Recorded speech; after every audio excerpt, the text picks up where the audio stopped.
2024. It's 3 p.m. This is panel number 1798, titled Cybersecurity and Espionage, What's Happening in the World. Before we get started, the University of Colorado at Boulder honors and recognizes the many contributions of indigenous peoples in our state.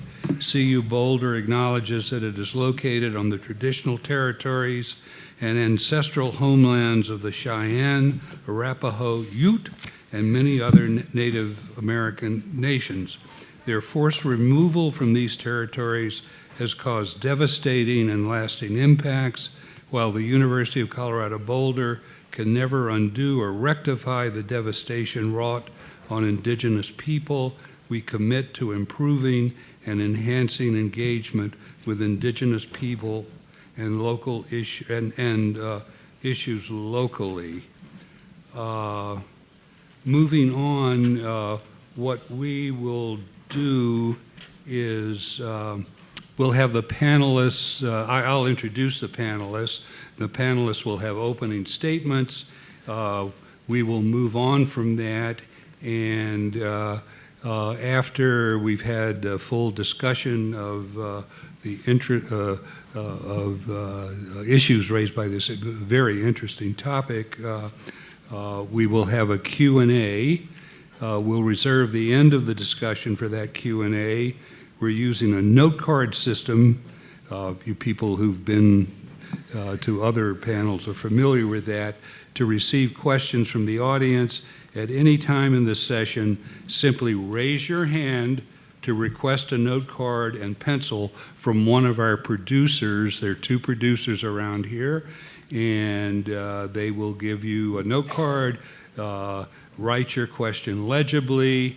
If you're a student, and when the note cards are written, they'll be brought up to me, and I'll ask the panelists questions. If you're a student, please note that in your question on the card. When you finish, raise your hand. When you finish writing it, raise your hand. The producer will bring it up to me, and I urge everyone to please make your questions brief and to the point. Before I introduce the panelists, I just want to say that I did a little research on my own on this very interesting topic, cybersecurity, that's keeping your computer safe. And I was interested in what antivirus software there was available to help solve some of the issues that cybersecurity raises. And when I encounter this kind of thing, I go to Consumer Reports. And Consumer Reports has a list of all of the antivirus, the alternatives. And the number one and best scored antivirus protection is Kaspersky Security Cloud free antivirus software. To put that into some context, Norton antivirus, with which you may be more familiar, scored 76. So Kaspersky Security Cloud is 80. Norton, which we are more familiar with, is 76. Only in Consumer Reports there is this alert. The Federal Communications Commission has added Kaspersky Lab, a Russian firm, to a list of companies it says pose a threat to national security. Previously, and this is the top-rated antivirus, previously in 2017, Kaspersky Lab products were banned for use in federal computer systems.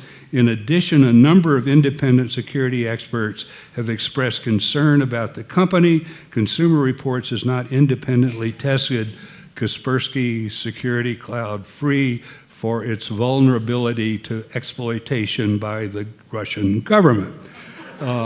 This is a big deal, cybersecurity, and I hope that our panelists will elucidate that.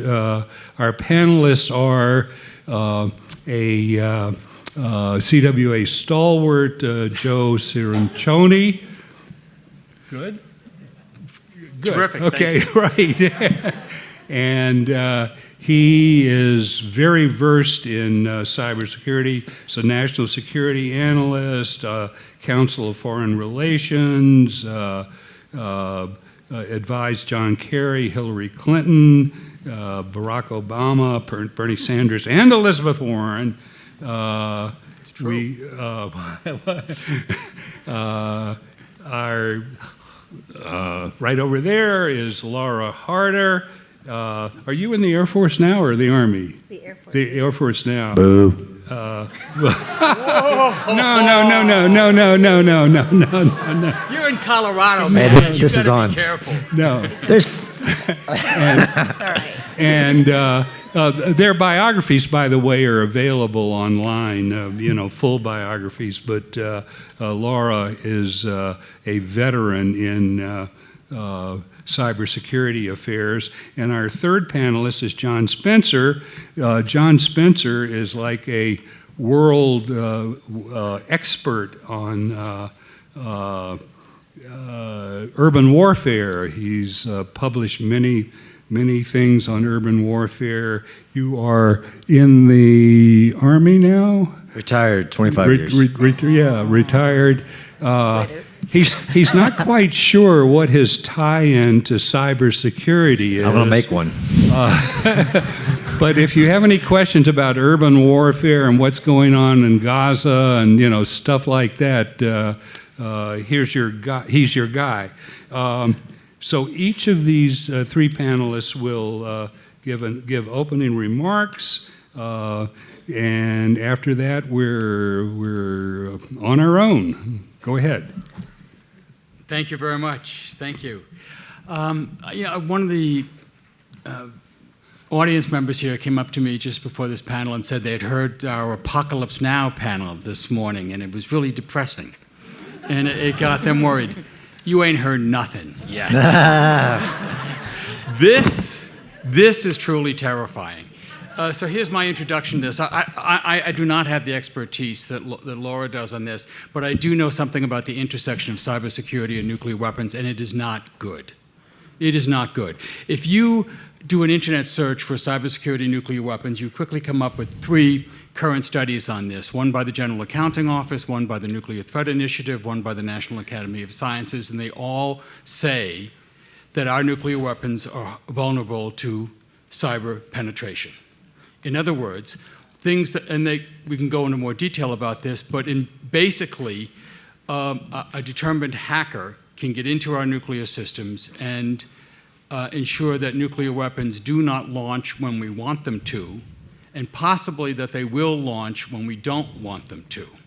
And that's just the beginning of the problems we have here. And we've known about these kinds of problems for 15, 20 years now, but as the GAO report says, the government is only beginning to get its handles around this. Our efforts to identify, assess, and mitigate cyber risks are still in the early stages of development.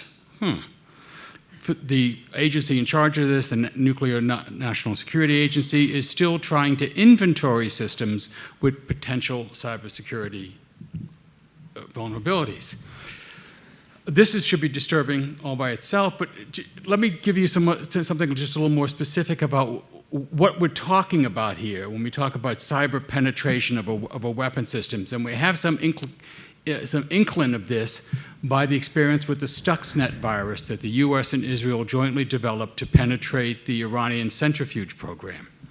And this was one of the first cyber warfare weapons introduced into a conflict. So the Iran conflict. It was also one of the very first to make the leap from software to control of hardware, so that instead of just going in and getting your credit card information and being able to monitor your keystrokes, it could actually take over machines and make them do things the operators didn't mean for them to do. And what it did in this case was, starting around 2007 to 2009, 2010, it got into the centrifuge program, which was air-gapped, meaning the machines were not connected to the internet. that was a level of security that most people thought would protect them from cyber. No. They got a thumb drive. Somebody got a thumb drive, one of the Iranian people, either because he was a spy or because he was duped, connected it to the system, and the virus went into the system, and it stayed there undetected by the Iranians for years. And what it would do is give the centrifuges, very delicate instruments for enriching uranium gas, it gave them orders to speed up and then slow down, speed up and slow down, until they broke. And while it's doing this, it's sending messages back to the operators like in a bank heist where the guys have broken into the vault, but they hack the video, so the video shows nobody's there, and they're blowtorching the safe. It told the operators that everything was fine. So thousands of centrifuges, we estimate about 2,000 centrifuges, were destroyed in this process, and the operators couldn't figure out what was going on until somebody broke the code and realized that this software was infiltrating other operating systems around the world and was a real problem and had to be dealt with. That just gives you an inclination, some sense of the kinds of things we may be able to do to advanced military systems through cyber warfare alone. Hi. Hi. All right. You tell us what we really should be worried about. Well, gosh. So, just by a show of hands, anybody here actually know what cybersecurity is? You really do? Okay, perfect. For those of you that didn't raise your hands, you have a system, right? Your phone, for example, the cell phone, the smartphone in your hand, is a computer, right? You have a computer probably in your home, a laptop of some sort. But your car is a computer today. Today, all of the things that are connected, there are lights, there are locks on your doors. All of those things are connected to the internet. What we try to do and achieve in cybersecurity is to try to keep things from not going the way they're supposed to. We want to keep the confidentiality of your data. Do you want your social security number to be given out? Would you want it published in the paper? Is your social security number today available on the internet? The answer is probably yes. Your credit card number is for sale right now for $3 on the dark web. We buy them by the thousands. So what we try to achieve is some sort of measure of security for you between your life, your finances, your healthcare information, and all of that by enabling, imagine a castle. And the castle has a moat, and it has doors, and it has people on guard. We call that defense in depth. We use multiple things like firewalls, routers, switches, antivirus, malware detection, all of those tools to try to protect whatever the thing is. Unfortunately, with issues like Stuxnet, it was not just that there's a cyber attack, but there was a social engineering part of it. Cybersecurity is most vulnerable when people are involved. When you can get a scientist to take a thumb drive and plug it into the closed air-gapped network, and it causes kinetic effects, right? There's physical effects. But this isn't a lone case. This happened to Tesla. There was a state actor from another country that engaged one of their scientists who happened to be from that block region, and they offered this person millions of dollars. Do you know what that individual did? Do you think he took the millions of dollars? He didn't. He reported it. But had he, those folks would have gotten information about Tesla. The reason that espionage is so important today is because data is valuable. Imagine the most expensive thing that you buy. Today, the most expensive thing all of you buy is an F-35. I don't know that you know that, but you do. All of you pay for it. Today, in China, there is a very similar looking airplane to the F-35. And the F-22, and the F-16. Espionage is stealing information for some sort of use.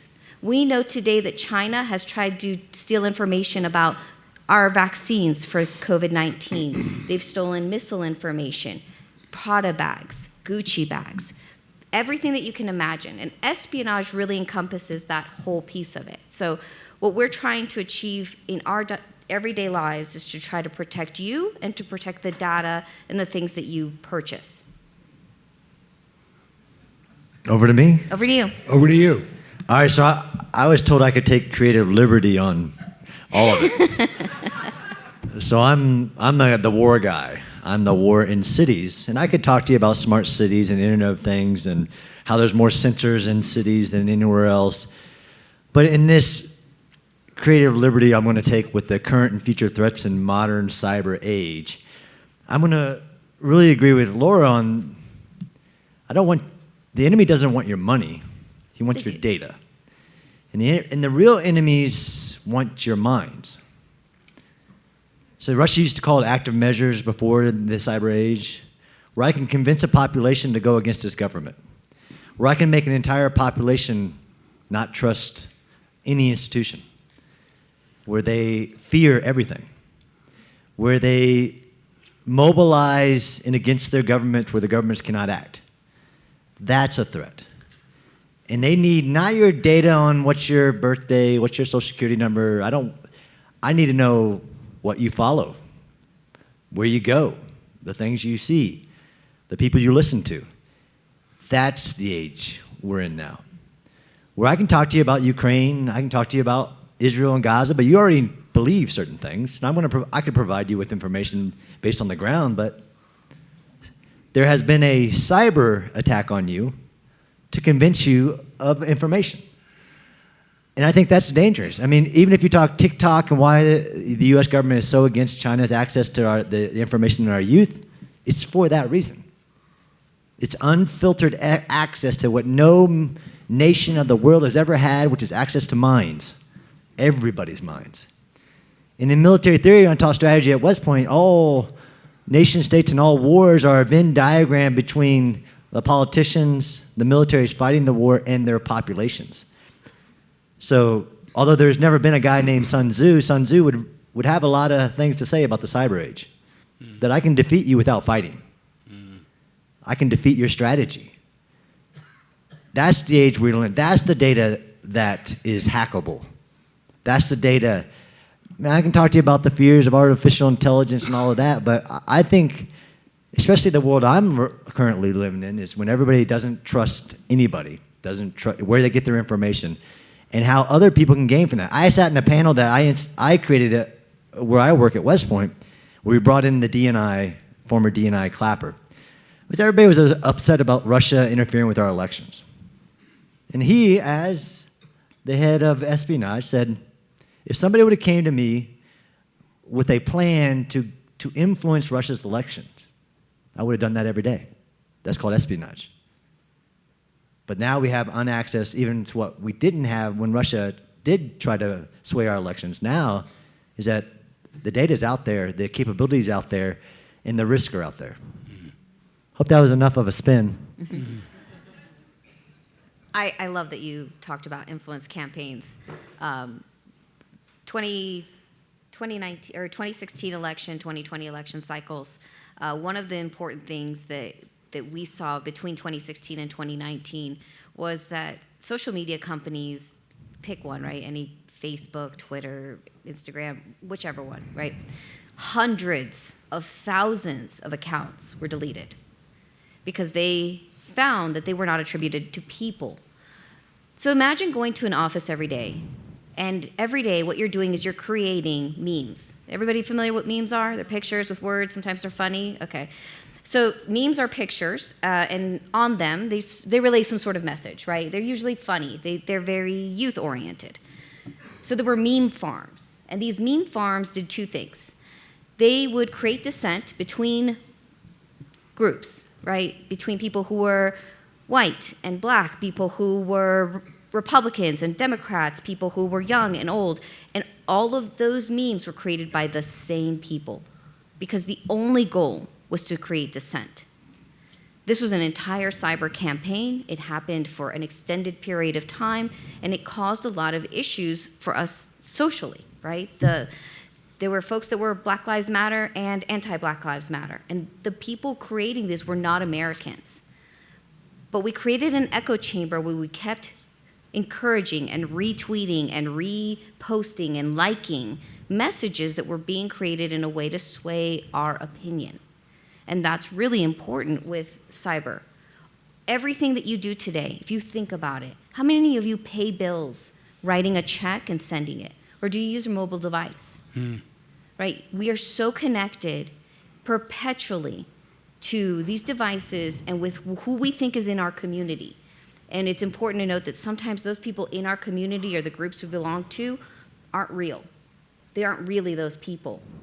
And the messages have to be really closely monitored by yourself. When you see something, one of the premises in social engineering is if it causes an emotional reaction, you should think twice. If it causes you to become incredibly angry, you are probably being influenced. And so fact-checking is one of the things that you can do. Validate where it came from. Where did the source come from? Has anybody been hanging out in artificial intelligence? Anybody looking at stuff? A little bit? Last year, there was a picture of an explosion at the Pentagon. It was an AI-generated image. It caused the stock market to take a dip. It caused financial harm. Was it real? No. It was an artificial intelligence created image. And so people thought that they wanted to be the first ones to announce that this thing happened. It went on Twitter. It spread all over Twitter in a matter of minutes. And those are the types of things that we want to just bring attention to when it comes to this part. Elon said I have to say that's X. I'm sorry. I get a royalty every time I correct somebody. Do you get 10 cents? Yes. Okay. That actually brings up something that is kind of a thread in these comments is what is the role of artificial intelligence in this area? And I think there may be two aspects of it. One, Laura alludes to, that artificial intelligence can generate bad stuff. But artificial intelligence, on the other hand, can generate good stuff. And I wonder what you guys think of that. You're not even scratching the surface here. Artificial intelligence and nuclear weapons are two concepts that I never want to see married. But there are serious proposals to do exactly that. And they come from a very understandable place. New technologies are being introduced that make weapons that can attack us faster, harder to see, coming from more platforms. So if you have a nuclear command and control system that is based on launch on warning, which we do, meaning if you see an incoming attack, you want to launch your weapons before they get hit, then you have a matter of minutes to make this decision. And if that attack is suddenly coming from, for example, a hypervelocity maneuvering warhead with stealth technology that you can barely pick up, it might be impossible for a human operator to detect that threat in time and respond to it. So, some people in the Air Force are suggesting... Not the Army. Nothing, I wasn't looking at anybody. Suggesting that in this new generation of nuclear weapons that we're developing, we're modernizing all our nuclear weapons, so all our missiles, bombers, submarines, warheads, production facilities. It's going to cost about $2 trillion over the next couple of decades. And this will be state-of-the-art weapons with better computers. The suggestion that we net them all together, so that we can centrally control them in a way that we can't do it now. And because of these new threats, we should put control of this under artificial intelligence. And before you say, don't these people watch the movies? Have they never seen Terminator? Do they not understand what? And the authors of this article saying, yeah, we've seen Terminator, but here, don't worry, there will always be a human in the loop, meaning there will always be a human required to actually push the button. But who's going to tell them to push the button? The computer program that is detecting the threat, determining the proper response, and making a recommended order. So this stuff is scary right now. It is going to get much more terrifying in just the decade ahead. You want to go first? No, I got some thoughts on AI, but go ahead. Okay. So AI is a really interesting topic in cybersecurity. Imagine for a second how many times your computer does something. Every time that happens, it's called a log. And so people used to have to read logs, and it's the worst job ever. Sorry for all the folks that have had to do this in their lives. Cybersecurity is leveraging artificial intelligence both in good ways and in bad ways. And I'll tell you a little bit of both. In a good way, right? The detection of malware, the detection of ransomware, the detection of bad things happening can be automated and can be enhanced. It's called a force multiplier in the military by using artificial intelligence. We can teach it, right? We can teach systems to detect what is normal traffic versus what's abnormal traffic. Here's the thing that all of you need to know. We have been using machine learning and artificial intelligence in cyber products since the 1980s. The thing that filters out your spam, that uses machine learning. Artificial intelligence has been used for years. Like, this is not a new thing. We've been using it to identify behavior that's anomalous. If you happen to work in a tech company and you suddenly email yourself a 5 gigabyte file, our systems are scanning to see what it is, because sometimes we have something called insider threats. And it's somebody who works for a company and they're stealing something and they're selling it to somebody else. And that's awful. On the other side, bad guys are using artificial intelligence. Last year, Freedom GPT came out. Freedom GPT is a LLM, a large language model, and it uses technology to be able to do lots of things. But what it achieved was one threat group created a variant called Black Mamba. It is the first truly polymorphic worm that has ever existed, which means it can change itself uniquely because it uses artificial intelligence. Your antivirus will never be able to find this. It will always change. So we know that threat actors are not only creating better malware, they're creating better email campaigns to target people for financial scams. We know that they're using it to create better code, because these tools can be used to essentially say, hey, look at my code and make it better. Look at my code, but target this particular software. And it will give you suggestions on how to make things better. Can we use this as good? Yes. Can we use it as bad? Absolutely. But here's the thing, threats don't just come from nebulous theys. In 2020, North Korea breached South Korea's submarine builders. Daewoo is one of the sub-builders. This wasn't the first time, this was the third time. They attacked him in 2014, 2016, and 2020. The technology that they were trying to get is for nuclear-powered subs, a technology that they are just not privy to. So the cyber attacks and the espionage piece of it really continue to come together, because they're breaching one another, and really through ways that are very unsophisticated. And unfortunately, most of the time, it's through humans. Yeah, so again, I'm the war guy. So in artificial intelligence, I also told you this is a war against information, a war against your mind. Is we fear what we don't understand, and we fear what we can't control. Although, you know, to quote a mentor of mine, sometimes people are like the national leaders that are advised, like, what keeps you up at night? And the answer is nothing. I keep my enemies up at night. But artificial intelligence scares some very super empowered individuals like Elon Musk, because there's no rules on it right now, and anybody could be developing it. And if you think that you only have good intentions, we're okay with artificial intelligence in war for defensive purposes. And if you've read anything about accusations against Israel that they were using them for offensive purposes, despite the source of that information, yes. We fear it because we don't understand it. There are some realistic fears of it, like stuff that she knows about that I don't want to know about. But I also I agree that it, if not controlled, rules-based, and this is what Elon pushes because he's a fan of ancient military sci-fi, try to put rules on robots, like a robot can't hurt a human. He believes that we strongly need, as a globe, rules on artificial intelligence, because there is a possibility where really bad things could happen. I don't think we're there yet, but a lot of people are scared. Oh, yeah. No, can I just make a quick comment? We're piling Sure. up the questions. I don't want to. Yeah, no. The artificial intelligence, what John just referred to, is an article we published in 972 magazine just last week. And The Guardian. And the Guardian picked it up and then picked it up.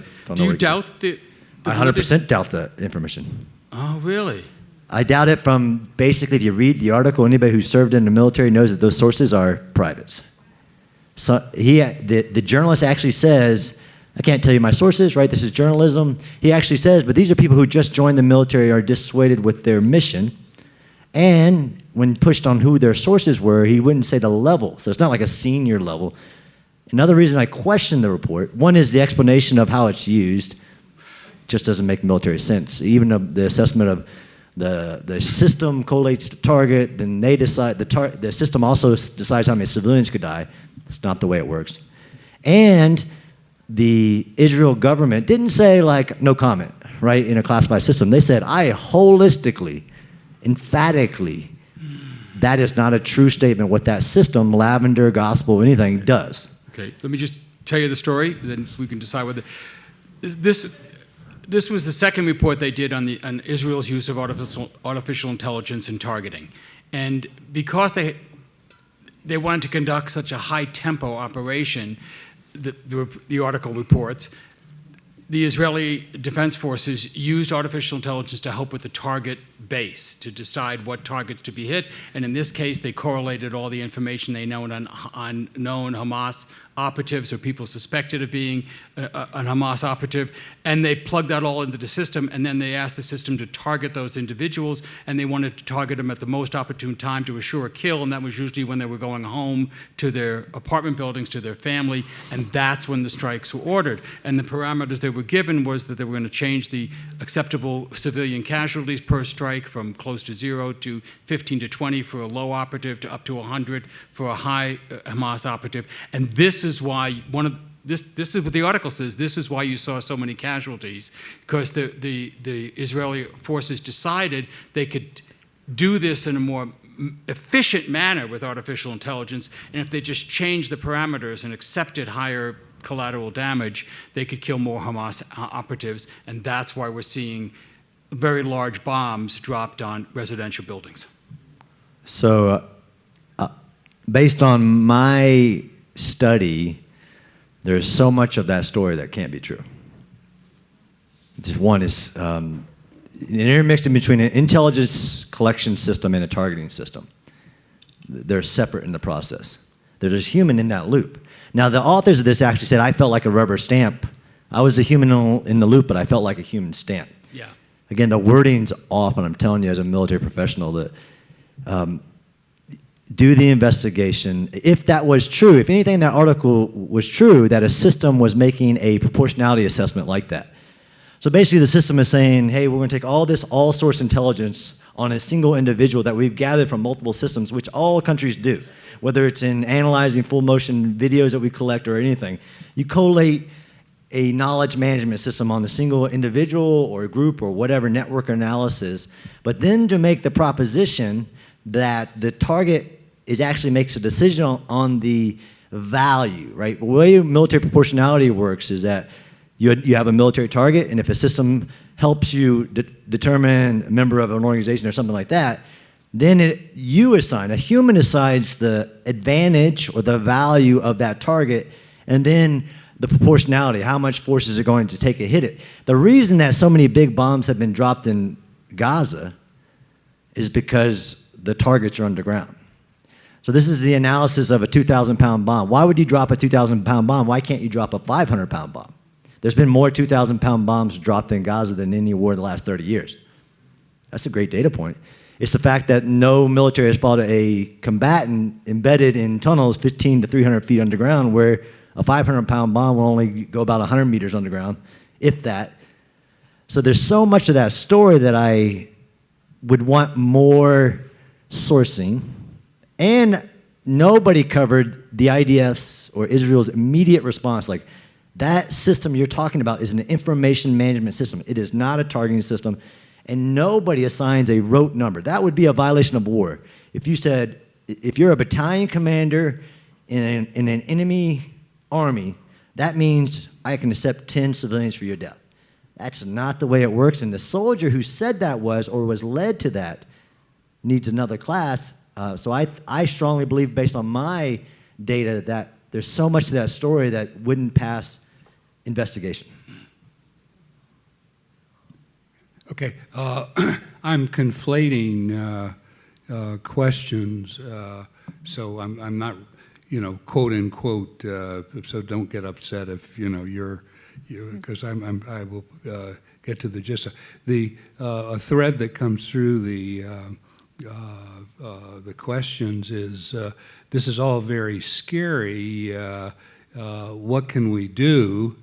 And kind of as a subset to that, I would ask each of you has a computer. Do you have antivirus software on your computer? And if so, what kind? What would you recommend me to do when I go home on my computer? 1, 2, 3. I'll give a quick answer, and you Yeah. tell me what the answer should be. Yeah. Yes, of course I have antivirus software. I mean, anybody, if you do this kind of work that I do, you're going to make enemies, and I want to be protected. And in addition to all the normal people that are out there just trying to get, my Social Security number. So yeah, I do. Do I have any confidence in that software? No. Not really. I mean, if somebody wants to hack my computer, they're going to hack my computer, and there's not a damn thing I can do about it. In one of the studies I cited, this National Academy of Sciences study, Herbert Lin from Stanford University talks about a stress test that the military did on their systems, what they call red team. So people went in to try to hack, and in every instance, the hackers could get into a DoD system within hours and could have control of that system within a day. And to prove that they had control, one of the things they did was to send a pop-up message to the operator's screen telling them they had to insert 2 more quarters to continue operating the system. But it's a frivolous example, but it makes you think, look, if they can do that to a DoD system, my computer is, easy. Not physical access, no. Computer access. Okay, so if you guys want to write this down, I'm going to give you a few things. Okay. Number 1, just looking at the audience. Freeze your credit. Freeze it in all 3 bureaus. Freeze your credit report. It is free. Okay? Nobody can take out a loan in your name. If you freeze your credit report, you have to unfreeze it. Is it a little bit problematic? No, it's really simple, I promise. Number 2, get a password manager. Okay, it's going to cost you maybe like a few bucks. There are free ones out there. The problem with the free ones is they've been breached, and that's problematic. Okay, a password manager works this way. It is a filing system. Okay, imagine like a filing system that you put passwords in, right?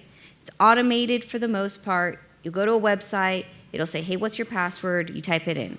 Have a unique password for every single account, okay? You don't have to remember it because the password manager will fill it in for you, including the username. You don't even have to think about it. You don't have to think about making complex passwords.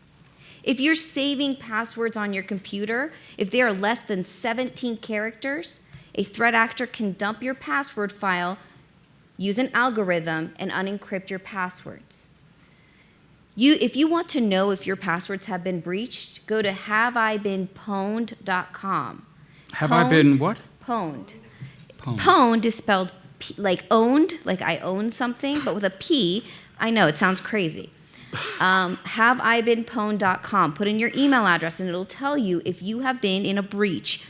I will tell you that most of you, probably 80%, have. Have a different email address for your bank accounts than everything else. Period. Just get a free email account and use that one for your banks. So I was using CWA 2024 exclamation point. The formula, right? The formula for passwords is to make it something hard. But if it's hard and you can't remember, what's the point? Okay? Use a password manager and it'll do it for you. Do not use the same password over and over again. There's something called spray attacks. They take the password that they found because you used it for, I don't know, some sort of yoga studio, and it also happens to be the same one as your bank, okay? The intelligence piece to find out who you are is really simple. It costs $7 on average for me to find out who you are, who your spouse is, who your kids are, how old they are, where all of you live. Where you bank is really simple. It's not a hard problem. Antivirus. Whatever it is, it doesn't matter. Anything's better than nothing. But here's the thing, don't get Kaspersky, please. Please don't get Kaspersky for many reasons, but whatever. Kaspersky, that was the one he mentioned at the beginning. Here's the thing. She wasn't pointing at me. Know what your They're pointing at me. antivirus is. Here's the threat that happens to many people. If you are over 50 years old, you've probably been hit by this. You're going to get an email telling you that your Norton thing has expired and you need to pay. Listen, those are scams. I'm so sorry. If you get a phone call from Microsoft telling you that you have a virus and you need to pay them to help fix it, no, that's a scam. Hang up on those people. Know that we are not proactive. No one is ever going to call you and tell you that somebody is in your system that just is a scam, unfortunately. And it is run by one of many call centers, but most of them are in India. Go to YouTube. There are YouTube videos of guys scamming those scammers. They're fantastic to listen to. But you're going to hear yourself and your friends and your parents, you're going to hear them. My mother-in-law in my home got a phone call from Microsoft, and she was going to pay them. And so I had to quarantine her computer and re-image it. If you are going to connect to public internet anywhere, Starbucks, like McDonald's, I don't care, use a VPN, which is a virtual private network, okay? You can get one. They're very inexpensive. What this does is it creates a tunnel. So the information that you're sending back and forth on the internet is encrypted. It's like it's scrambled, right? The reason I want you to do this is because people like me go to places like the airports with permission, and we steal information from the air. We will pose as Starbucks. We will pose as McDonald's. And because one time you ever connected to let's say Starbucks Wi-Fi, your phone, for the most part, unless you've changed it, automatically defaults to connecting to that. And I will make my signal look the strongest, and you won't recognize it. If you use a VPN, it doesn't matter. We won't be able to detect most of your information. If you're not using a VPN, I can read your passwords. I can read your text messages. I can read your emails in the clear, which means, like, imagine you put your message into an envelope, and that envelope is transparent. When you send emails that are with no sort of protection or encryption, they can be read. So those are the basics. There's lots of others, but like those are the big ones. Can't password manager be hacked? So some of them have not really been hacked. Here's the thing is you have a file, and in that file there's a filing cabinet, and there's individual files are in there that are those passwords. What they use is 2048-bit encryption, which is 2000, right? It's very hard to break. Does it mean it's impossible? No. With quantum computing, which I don't know if anybody went to the quantum panels, the way that quantum computing is going to change this is it takes all the algorithms we've ever used to make things encrypted and is going to be able to break them much faster. Today, they can't be broken, but with quantum computing, we propose it will be. So there's all these troves of data everywhere that have been stolen from the internet, and we think that once quantum computing becomes mature, they'll use that to decrypt the data. Today, I would just highly recommend that you use it. Listen, if you're using the Denver Broncos are the best ! Like, that's a really easy guess. Do you know what the most commonly used password is today? 2024? What is it? Password. Password, yes, thank you. It is still password. 1, 2, 3, 4, 5, 6 is the most common one. If it's 6 characters, password is the number 2 in 2024. So what are you going to do when encryption is totally blown? Well, actually, that's already been addressed. NIST, which is the National Institute of Standards and Technology, they're right down the street. They actually came out with new quantum cryptography. There are new standards, and they're being enforced in a lot of places. You're very valuable. I disagree that you are not important. You are valuable. Your credit card number is $3 each. Your PHI, which is your personal health information, is $60 on the black market today, right, on the dark web. Your information is valuable, but approaching you specifically, right, if somebody tries to have a relationship with you online, they're going to steal money from you. A lady here in Colorado lost $250,000 last year in a romance scam called a pig butchering scam. You are funding North Korea. You are funding Russia. People who are involved in this are literally funding our enemies. So you are very valuable.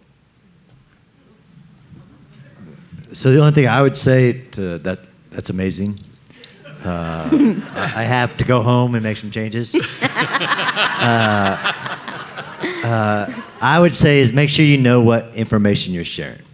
That's not like put fear in anybody, but I have to take special measures because of the special places I go. Like turning off location when I'm taking a photo. Don't share a photo with metadata on it.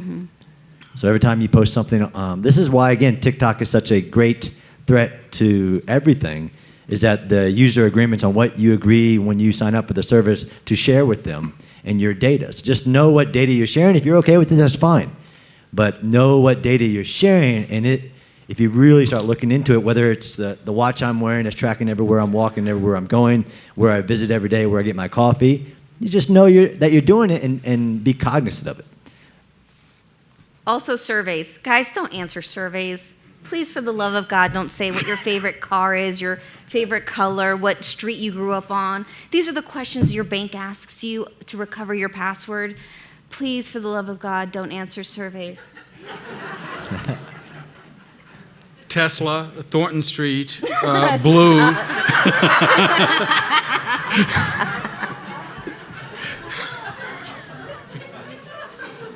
I'm just an easy mark. We're going to talk later. We're going to talk later. There's a question for you, Laura, from a student. I don't know whether you can answer it or not. Do you collaborate with the FBI regarding cybersecurity? And if so, what kind of work does that entail? Can you answer that? So here's what I can say. A lot of the agencies collaborate with each other. Imagine that you're at war, right? You're kinetic war, and you're going into, like, your city. You can physically see your left and your right. You can see if somebody else is there. If the CIA is there, you probably know that there's a dude there, right? Like, you may not know his exact name. It's really challenging in cyber because you can't see. This is a challenge that we have in this domain. As an offensive officer, which means we do hacking. Offensive officers do hacking for the government. Defensive officers essentially protect. Okay, that's the difference. If you are doing an offensive mission, you have to deconflict with other agencies, and the reason we have to is because we need to know whether or not somebody else is there, because we cannot physically see them. Because computers look like computers on the internet. It's really hard to tell them apart. We can see their operating system, but we can't tell if it's Bob or if it's John or if it's you, right? So the collaboration is really interesting. Here in the state of Colorado, there's a really cool program. Have you guys ever heard of, like, if there's a fire or a flood, they call FEMA, right? And they'll activate, right? There'll be a whole activation. We have something similar for cyber. So say your school gets hacked and they want help from somebody, they can call the governor's office, the attorney general's office, and they can actually ask for service members to come in and help do incident response, disaster recovery, reconstitution. So there's some really cool efforts. Colorado does an amazing job. Arizona does too. Some of the folks that I've had the privilege of working with in the military have done these really cool engagements to do either penetration testing or helping with some sort of recovery efforts. The government, for the most part, is very collaborative. The FBI wants you to protect yourself. They want to protect small and medium-sized businesses. There are tons of tools. There's tons of things available that are free, offered by the government, because they really just want you guys, all of you, and as business owners and as business people, right, to be able to help each other out as best as they can for as little as possible, because let's be honest, some of this stuff is expensive. I'm getting words or things that I don't understand. I don't know what a UAP is. I don't know what a UPN is. But how does the potential threat of UAP technological capability factor into security concerns for this country? And what is UAP? Unidentified aerial phenomenon. Oh, that's right. Oh, We don't call them that UFOs We do not. anymore.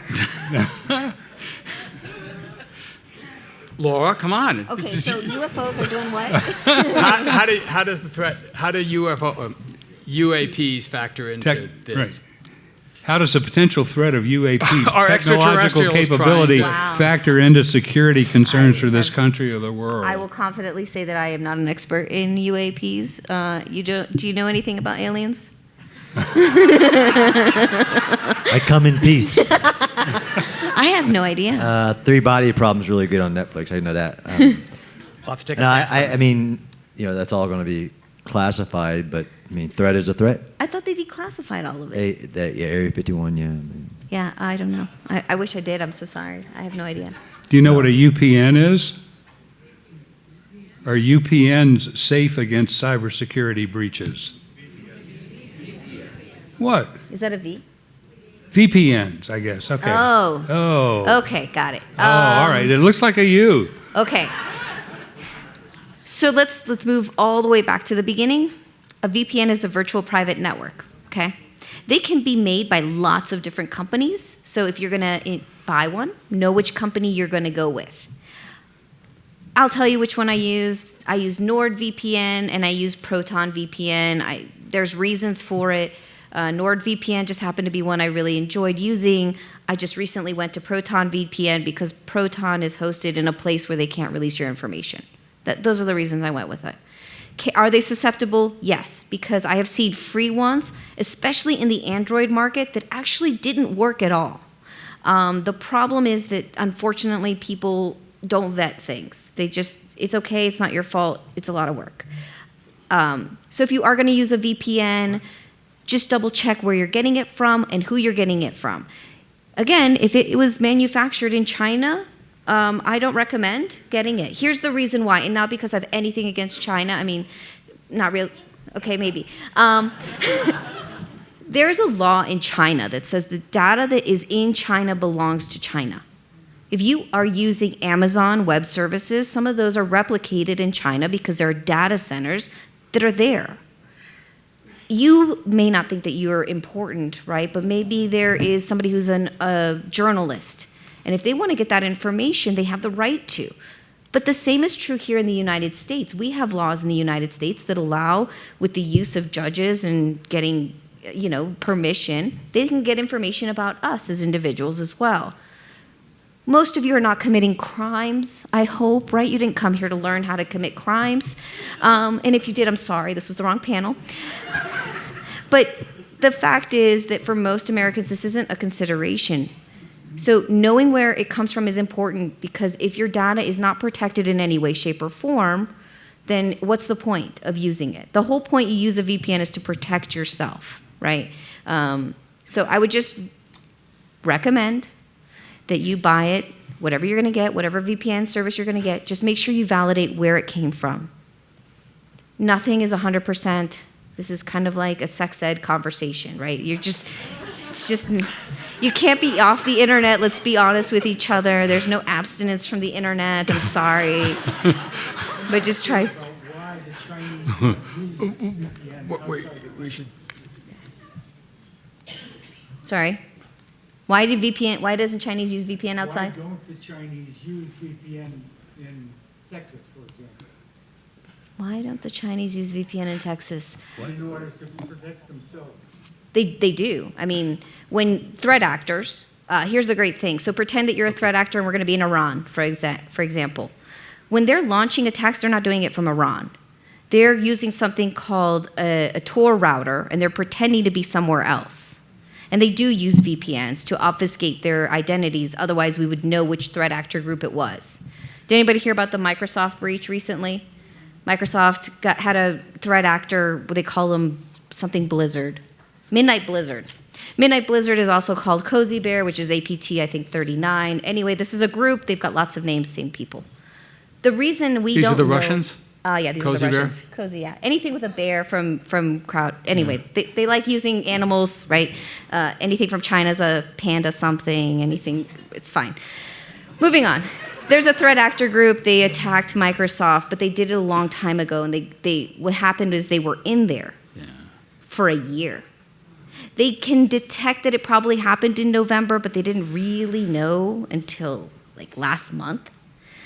And the problem is that these groups, they are full-time jobs. Like they clock in, they have a cubicle, they have friends, right? They do software development together. We're not friends? What? I'm not their friend. But this is their job. They have mission sets and they do it very much that way. So they are trying to pretend to be others. This is just like, it's not that they're not using it, they absolutely are. And that's why we can't figure out who they are most of the time. We seem to have a blizzard of questions here. Maybe we could Well, zip through them in the time. the questions are conflated because this one is the same as that one, and there are a lot of Yeah. cards. But here are two, I think, more or practical questions. Is PayPal safe to use? I use it. I do. Here's the thing, though. Is your credit card safe? Yeah. No, it's not. I mean, is it safe? I use it personally. I will tell you, this is just my 2 cents. I don't speak for the brand or the company or anything. All it is a company that allows you to move money from one place to another. That's its main thing. Yeah. I use Venmo myself, but it doesn't protect me from buying more wine than I could possibly drink. Right. And here's a current question too: is TikTok a national security threat? Yes. Absolutely. Yeah, why? Why is TikTok a Why national is TikTok a? And It what can we- gives access to China to the one thing that we should value, is our minds and the minds of our children. Let me ask you a question. Sorry, I'm not disagreeing with you. Yeah. No, go ahead. Go ahead. How is it any different from Instagram, Facebook, and every other social media company? A U.S.-based system that has certain federal regulations it has to follow on what it does with the data it collects. Oh, I can't wait. Go ahead. Here we go.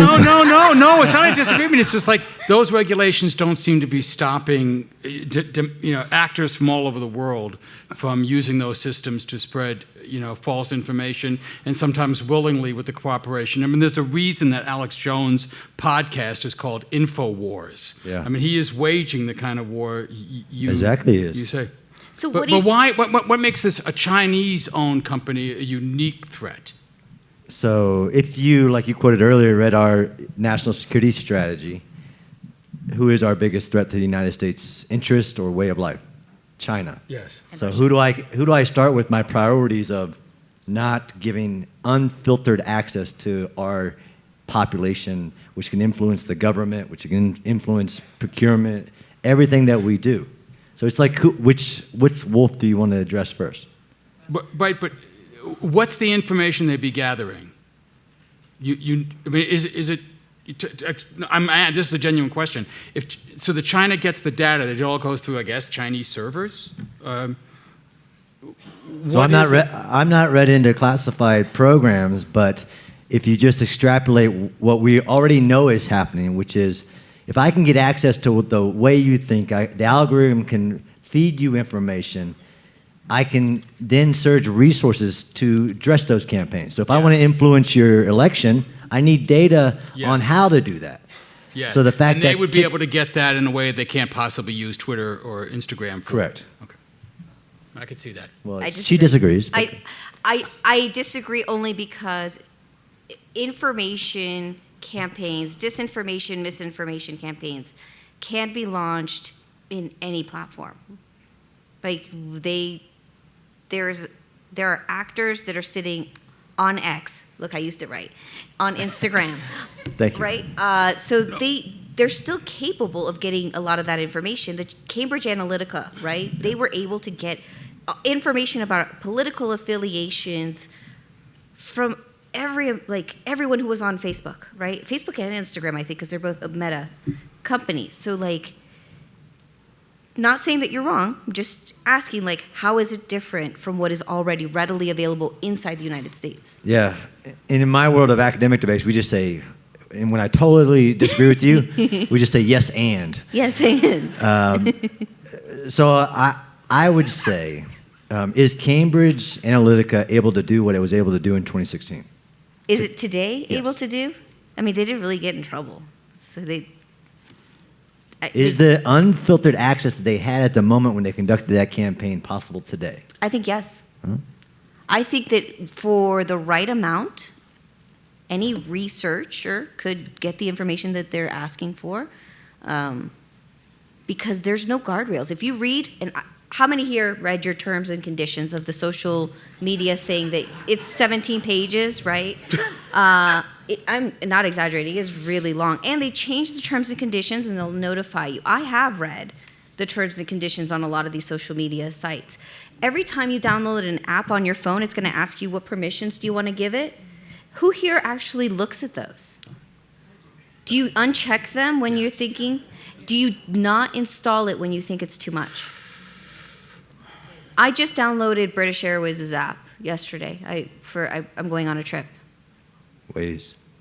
It wants to know the contacts. It wants to know my location. It wants to know all sorts of information about me. And do I want to make that? Do I want to make that choice? And we make that choice every single day. And if you have TikTok on your phone, I am not disparaging anyone here who's using any social media.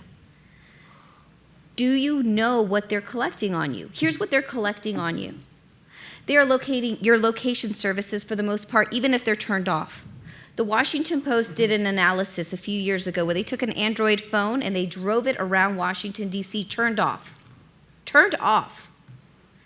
And then they plugged it into a man-in-the-middle machine, and it was able to detect every single location that device had been at. It was off.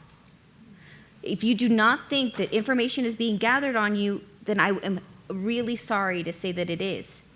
It knows your contacts, your IP address, which is your physical, like the address that you have on the internet, right? It knows information about how old you are. It knows your shopping habits.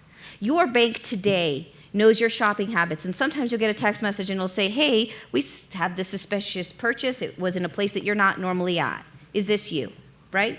You guys have gotten that. That's using artificial intelligence, by the way. That detection system is AI driven. So, great. TikTok is one of those, of the many that are aggregating information on you, and it is being resold. So you are super valuable in that way. Install it, don't install it, but make that informed decision. And the only way you'll know that is if you read your terms and conditions. Does China know, like, a persona? Yes. Absolutely. I think we should know. I think we should determine what information is being fed to them, what information they're giving to their government, because that is the real risk. It's not that China has it. It's that a company in China has it, and the government can say, give us all your information. And I agree. I absolutely agree that there are risks there. You have those risks in the United States, too.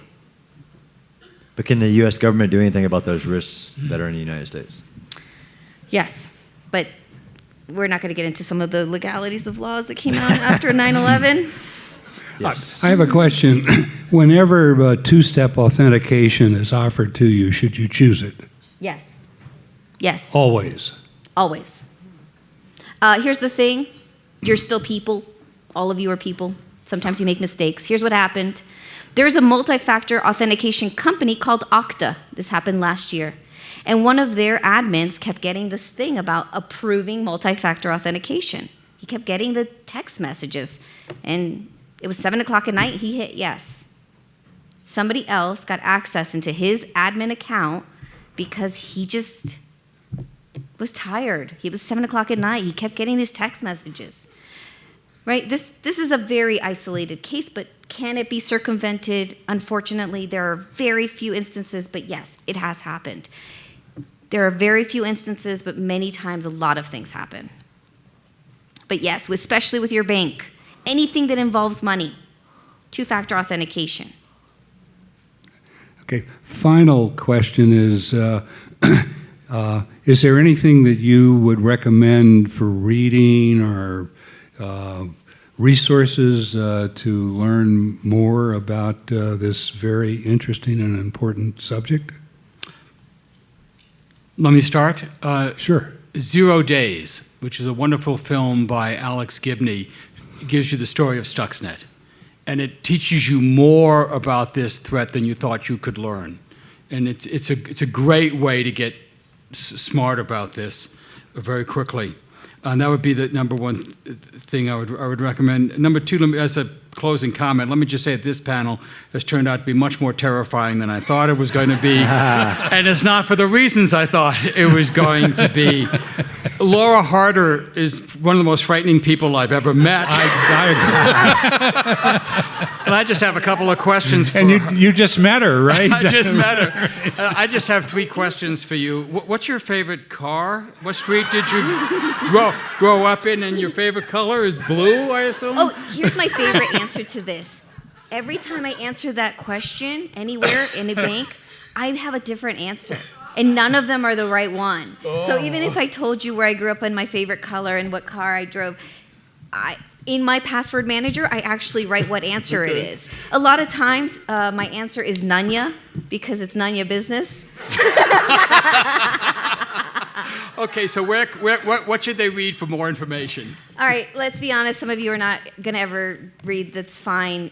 Go to a podcast. There are some great podcasts. If you're interested in kind of the crazy stuff that goes on, Malicious Life is a great one, and Darknet Diaries.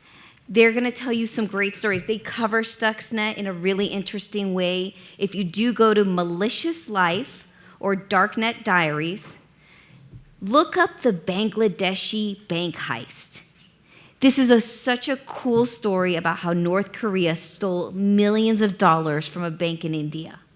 It is incredibly interesting. They hacked into printers and systems, and they used social engineering. They used like the time of year. Super cool. They would have gotten away with a lot more money if they hadn't made a spelling error. They would have gotten away with $1 billion. So that's my recommendation. If you do want to crack open a book, there's lots of them. Into the Sandworm is one of my favorites.